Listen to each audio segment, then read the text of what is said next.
සැරේ නම් සරුවට සියඹලා ටික හැදිලා. දැන් ඉතින් අවුරුදු 3ක්ම ගියානේ. මගේ පුතාට ඒ හරියට වැඩ රාජකාරිය ඇති මගේ හිතේ. නැත්තම් නෑ විදින් ඉන්නේ. මේ පාර මේ සියඹලා ටික කඩලා පැණි කොරලා අරන් තියන්න ඕනේ.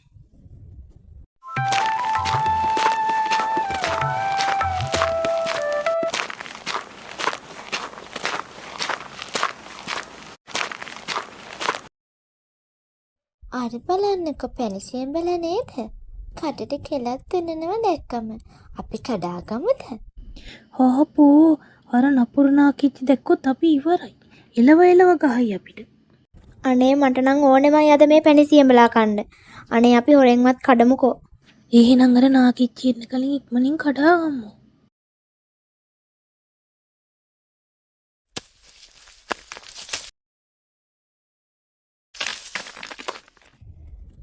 කවුද ඔය? මගේ සියඹලා ගහට ගල් ගහන්නේ? සීවරන් දෙයියනේ. මගේ දරුවට දෙන්න තියෙන සියඹලා නේද ඔය තොපි කඩන්නේ? අනේ තොපේ අතපය වලට මොනවා වෙලාද කියන්න මට තේරෙන්නේ නැහැ. මේ කරපු අපරාධේ බලපල්ලකෝ. අනේ අච්චි අම්මේ මේ සියඹලා ගහේ කොච්චර සියඹලා තියෙනවද? අපිට ටිකක් දෙන්නකෝ. අනික ආච්චි මේ සියඹලා එකතු කරලා ඔක්කොම කන්න පුළුවන්ද ආච්චිට? මේ සියඹලා ගහේ ගෙඩි කරල් හැදෙන්නේ තොපිට නෙවෙයි. මගේ රත්තරන් පුතාට. රිලව් වටේ වගේ ඇවිදින් මේ සියඹලා ටික කෑවම මම මොන වෙයි මයි දරුවට දෙන්නේ? ඵලයලා මෙතනින් ඉක්මනින්.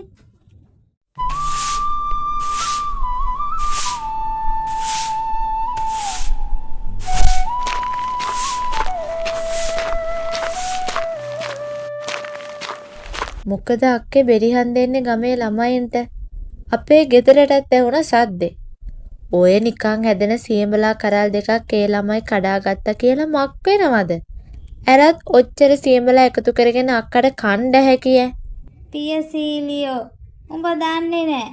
මගේ කොළුවා ඒ කාලේ ඉඳන් හරි ආසයි සියඹලා කන්න. ඉස්කෝලේ යන කාලේ මම ඔය සියඹලා අහුලලා පැණි දාලා දුන්නාම අපේ ඉතින් රාජභෝජනේ වගේ මගේ කොල්ලට. මුන් මේවා කැඩුවාම ඉතින් මාව බලන් දෙන කොල්ලට මම මොනවද දෙන්නේ? ඉතින් අක්කේ දැන් අවුරුදු කීයකින් ඔයාව බලන්න ඔය කපිල දරුවා ආවේ නැද්ද? දැන් අවුරුදු ගානක ඉඳන් සියඹලා එකතු කරනවා ඉවරයක් නැහැ. ඕන් ඔව් අනික් අයට බෙදලා දීලා හිත නිදහස් කරගන්න. මගේ පුතා කොළඹ රාජ්‍ය ලොකු රස්සාවක් ඔය කරන්නේ.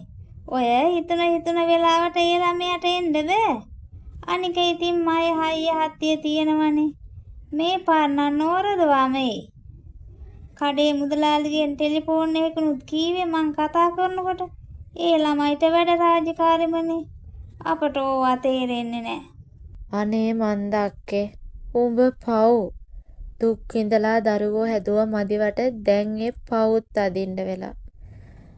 අම්මේ ඉතින් මම ගිහින් එන්නම්කෝ එහෙනම්.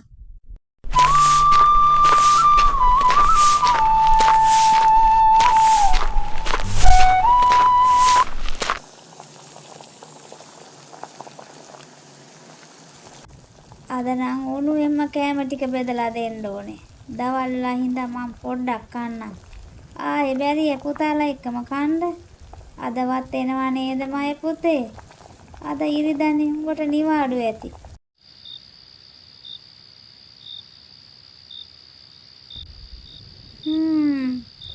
කමක් නෑ ලබන ඉරිදා ඒ. ඒකත් හොඳයි එකක්දකින්. මට තව මොන හරි ටිකක් හදලා තියන්න පුළුවන්. ඔෆීසියේ යාළුවන්ටත් දෙන්න පුළුවන් එතකොට.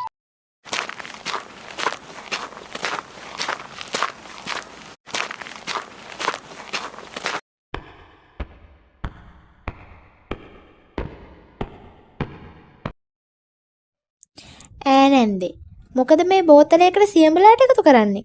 නැන්දාත් පොඩි ළමෙක් වගේ. මොකද ආයේ සියඹලාට සෙල්ලම් කරන්න පටන් ගත්තද? විහිළි නොකර ඉඳින් කෙල්ලේ.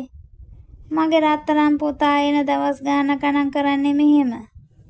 මේ සියඹලායට 52 පිරුණාම අවුරුද්දක් ඉවරයි. මේ වගේ බෝතල් 3ක් පිරීලා දැන් 4 වෙනි එකත් පිරීගෙන එනවා. මට බය මගේ හුස්ම ටික යන්න කලින් මේ බෝතලෙත් පිරෙයිද කියලා.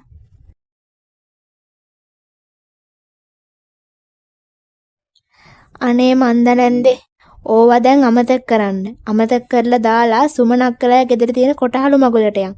දැන් කී කාලෙකින්නම් මේ ගෙදරින් එළියට බහින්නේ නැද්ද?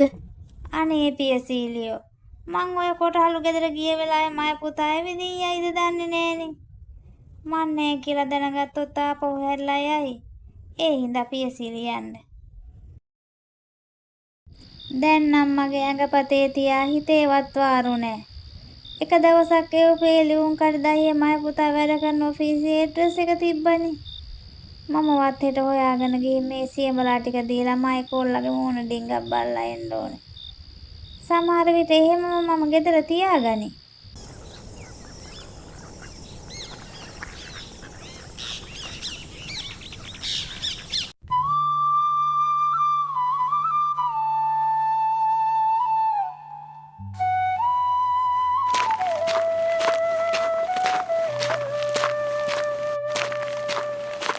නැන්දේ කොහෙද මේ කුකුලත් අතින් අරන් යන්නේ?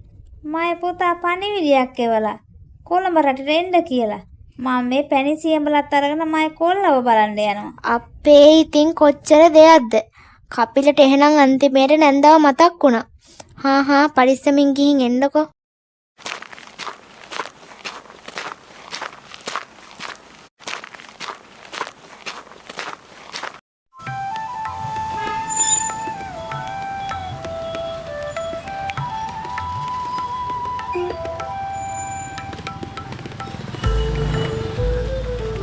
ඕන් නම්මේ මේක තමයි ඇඩ්‍රස් එක.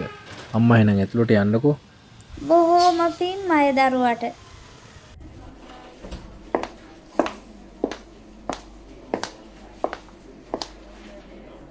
මේ අම්මා මොකටද ආවේ? කවුරු හරි හම්බ වෙන්නද? ඇතුළට යන්න දෙන්න නම් විදිහක් නැහැ. මොකද කාරණාව කියන්න පුළුවන්ද? මං ආවේ මයි පුතාව බලන්න. කපිල රාජරත්න. ඒ මයි පුතා. අම්මා ඇවිත් ඉන්නවා කියන්නකෝ. මේ කපිල මහත්තයාගේ අම්මද? ඔහොම ඉඳගන්නකෝ. මං කපිල මහත්තයාට කතා කරලා එන්න.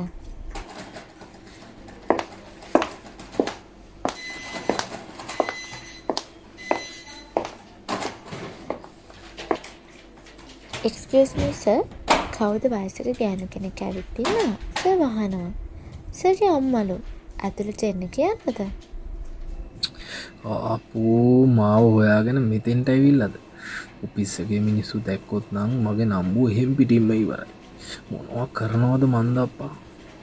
මේ මගේ අම්මා මැරලා දැන් අවුරුදු 5කට ළඟයි. ඔය එක එක මනස්ගත කියව කීයක් හරි ඉල්ල ගන්න මේක අස්සර රින් ගන්න හැම කෙනාම ඇතුළට ගන්න එපා.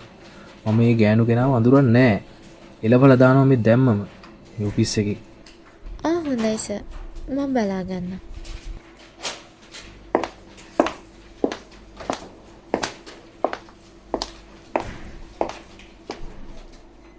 ආච්චි අම්මට මං හිතන්නේ තැන වැරදිලා. අපේ කපිල සර්ගේ අම්මා නැතිලා දැන් අවුරුදු 5ක් වෙනවලු. සර් කිව්වා ආච්චි අම්මට පාර හොයාගන්න උදව් කරන්න කියලා. ආච්චිට මං හිතන්නේ ඇඩ්‍රස් එක වැරදිලා. එහෙනම් ආච්චි මෙතන යන්න දැන්.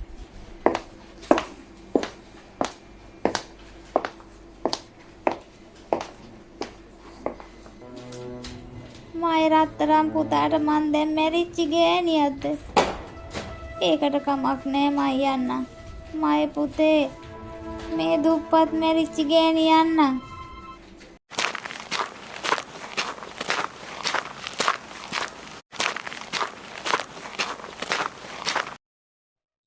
උඹවත් මාව අඳුරනවා නේද?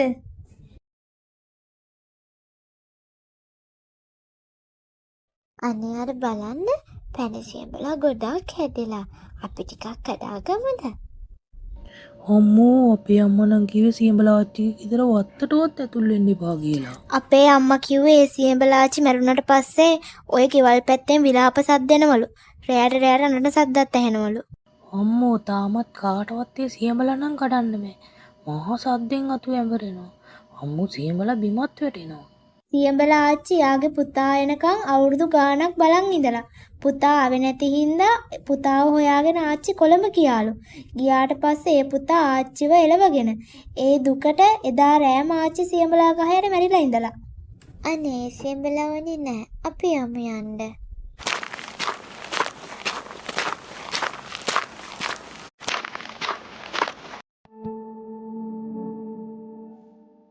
පුතේ. අද ඉරිදා නිම්මට නිවාඩු ඇති. ඉරිදා ඒකත් හොඳයි ඒකත්. මම මගේ හුස්ම ටික යන්න කලින් මේ බෝතලෙත් පෙරේද තියෙන. ටිකක් බලලා.